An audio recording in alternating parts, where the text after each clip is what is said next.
আসসালামু আলাইকুম রহমতুল্লাহ। পবিত্র কুরআনে একটি সূরা রয়েছে, সূরা আল কাহাফ। এটি খুবই ফজিলতপূর্ণ একটি সূরা। এই সূরার ফজিলত সম্পর্কে অনেক হাদিস আছে। তার মধ্যে একটি হলো যে যদি কোনো ব্যক্তি বৃহস্পতিবার মাগরিবের পর থেকে শুক্রবার মাগরিবের মধ্যবর্তী সময়ের মধ্যে এই সূরাটি পড়ে, তাহলে আল্লাহ সুবহানাহু ওয়া তাআলা তাকে পরবর্তী শুক্রবার পর্যন্ত সমস্ত বিপদ আপদ থেকে রক্ষা করবেন ইনশাআল্লাহ। এমনকি দাজ্জালের ফিতনা থেকেও আল্লাহ পাক তাকে রক্ষা করবেন। এই সূরাটি যেমনই ফজিলতপূর্ণ, তেমনই এই সূরা নাজিল হওয়ার পিছনে একটি সুন্দর কাহিনী রয়েছে। সূরা কাহাফ কেন এবং কখন নাজিল হয়েছিল সেই সম্বন্ধে আমার ভিডিও রয়েছে। এই ভিডিওর লিঙ্ক ডেসক্রিপশনে দেওয়া আছে। তো সূরা কাহাফের মধ্যে 4টি শিক্ষণীয় কাহিনী রয়েছে, যেগুলো থেকে আমরা আমাদের বাস্তব জীবনে অনেক কিছু শিখতে পারি। প্রথম কাহিনীটা হলো আসহাবে কাহাফ বা কুহাবাসী সেই যুবকদের ঘটনা, যাদেরকে আল্লাহ 300 বছরের বেশি সময় ধরে ঘুম পাড়িয়ে রেখেছিলেন। দ্বিতীয় ঘটনা হলো বাগানওয়ালা এবং তার বন্ধুর কাহিনী। তৃতীয় যে কাহিনীটা বর্ণনা করা আছে সেটা হলো মুসা আলাইহিসসালাম ও খিজির আলাইহিসসালামের সে রহস্যময় যাত্রার কাহিনী। আর চতুর্থ কাহিনীটা হলো বাদশাহ জুলকারনাইন ও ইয়াজুজ মাজুজের ঘটনা। আসহাবে কাহাফ ও বাগানওয়ালার কাহিনী নিয়ে আমার ভিডিও রয়েছে, দুটো ভিডিওর লিঙ্কই ডেসক্রিপশন বক্সে দেওয়া আছে। তো আজকের ভিডিওর আলোচ্য বিষয় হলো তৃতীয় কাহিনীটা, অর্থাৎ মুসা আলাইহিসসালাম ও খিজির আলাইহিসসালামের রহস্যময় যাত্রার কাহিনীটা। এই কাহিনীটা সূরা কাহাফের 60 থেকে 82 নম্বর আয়াতে বর্ণনা করা হয়েছে। এছাড়াও সহিহ বুখারীর 122 নম্বর হাদিসে আর সহিহ মুসলিমের 2380 নম্বর হাদিসে এই ঘটনাটা বর্ণনা করা আছে। হযরত সাদ ইবনে জুবাইর রাদিয়াল্লাহু তাআলা আনহু রাসূলুল্লাহ সাল্লাল্লাহু আলাইহি সাল্লামের মুখ থেকে সরাসরি এই ঘটনাটি শুনে বর্ণনা করেছেন। তো শুরু করা যাক কাহিনীটা। একবার মুসা আলাইহিস সালাম বনী ইসরাইলের মাঝে বক্তৃতা দিচ্ছিলেন। সেই সময় এক ব্যক্তি উঠে বললেন যে সবথেকে জ্ঞানী ব্যক্তি কে? তো মুসা আলাইহিস সালাম তখন বললেন যে আমি সবথেকে জ্ঞানী।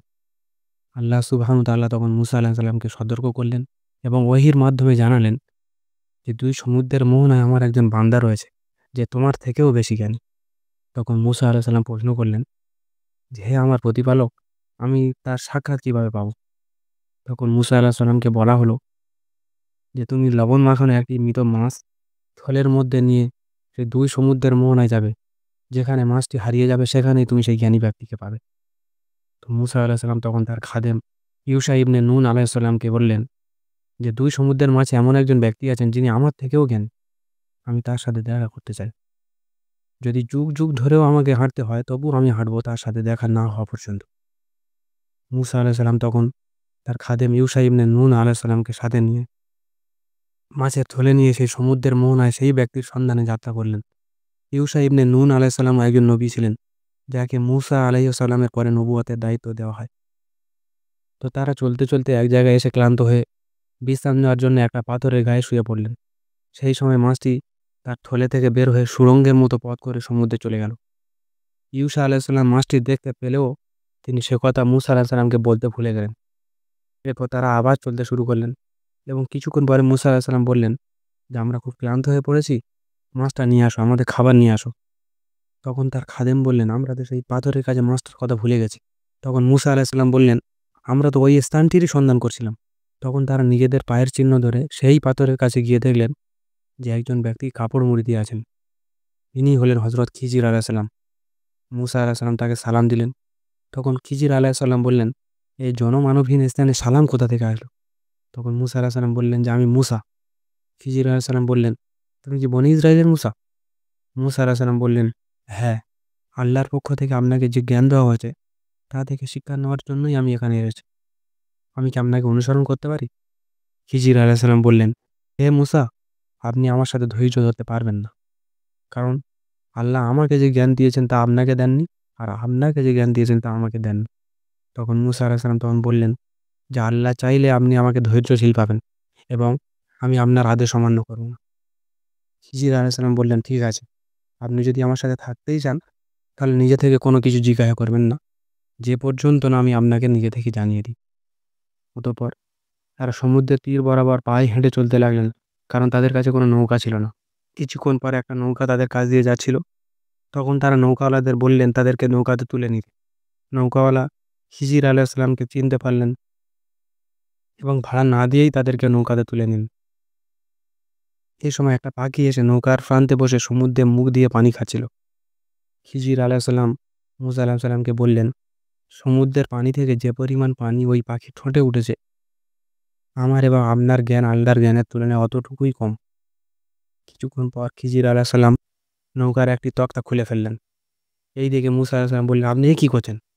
তারা আমাদের অনুগ্রহ করে নৌকাতে তুললো, শুধু তাই না, বিনা ভাড়ায় আমাদেরকে নৌকাতে তুললো, আর আপনি তাদের নৌকার ক্ষতি করছেন। এতে তো নৌকার সব আরোই ডুবে মরবে। এটা তো বড় অন্যায় কাজ। তখন খিজির আলাইসাল্লাম বললেন, আমি তো আপনাকে আগেই বলেছি আপনি আমার সাথে ধৈর্য ধরতে পারবেন না। মুসা আলাইসাল্লাম তখন বললেন, আমার ভুল হয়ে গেছে, আমি ভুলবশত বৈন্য করে ফেলেছি, সুতরাং আমাকে মাফ করবেন, আমার প্রতি কঠোর হবেন না। এরপর নৌকা তীরে দাঁড়ালে তারা নৌকা থেকে নেমে হাঁটতে লাগলেন। পথে কতগুলো শিশু খেলা করছিল। খিজির আলাইসাল্লাম তাদের একজনের গলায় এমনভাবে মুচড়ে দেন যে শিশুটি সাথে সাথেই মারা যায়। মুসা আলাইসাল্লাম তখন অবাক হয়ে বললেন, এ আপনি কি করলেন?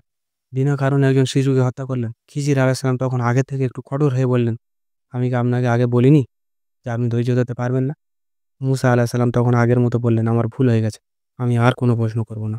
এরপরে যদি কোনো প্রশ্ন করি আপনি আমাকে আর সাথে রাখবেন না, এই অধিকার আমি আপনাকে দিলাম। এরপর তারা আবার চলতে থাকেন। চলতে চলতে তারা একটা গ্রামে পৌঁছান। সেখানে তারা গ্রামবাসীর কাছে খেতে চাইলে গ্রামবাসীরা পরিষ্কারভাবে অস্বীকার করে। তখন তারা সেখানে একটা ধ্বংস হয়ে যাওয়ার মতো প্রাচীর দেখতে পান।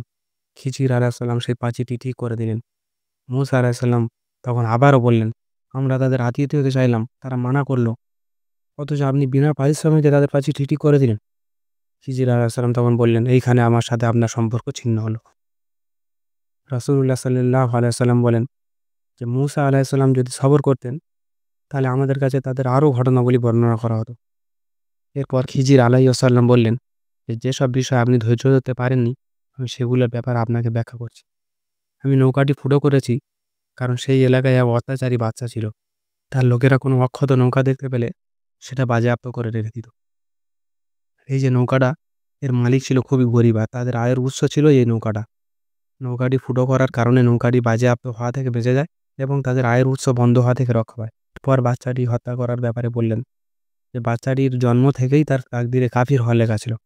তার বাবা মা ছিলেন মুমিন এবং তাকে অত্যন্ত ভালোবাসত, কিন্তু বাচ্চাটার প্রতি ভালোবাসা তাদেরকে কুফরির দিকে টেনে নিয়ে যাওয়ার সম্ভাবনা ছিল। তার বাবা মা তার মৃত্যুর জন্য দুঃখিত ছিল, অথচ তার জীবন তাদের জন্য ধ্বংসাত্মক ছিল। আর প্রাচীরটির ব্যাপারে খিজির আলাইহিসসালাম বললেন যে ওই প্রাচীরটি ছিল দুজন এতিম বাচ্চার, এর নিচে তার পিতামাতার রেখে যাওয়া ধন সম্পদ ছিল। প্রাচীরটি যদি ভেঙে যায় তাহলে ওই সম্পদ গ্রামবাসীর পেয়ে যাওয়ার সম্ভাবনা ছিল।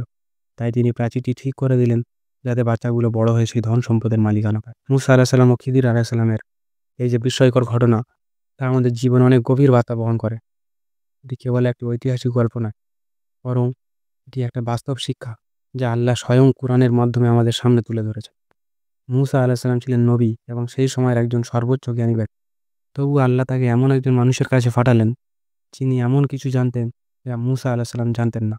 এখান থেকে আমরা শিখি যে আমরা যতই শিক্ষিত, যতই জ্ঞানী, যতই অভিজ্ঞ হই না কেন, আমাদের জ্ঞান সীমিত, আল্লাহর জ্ঞানই অনন্ত।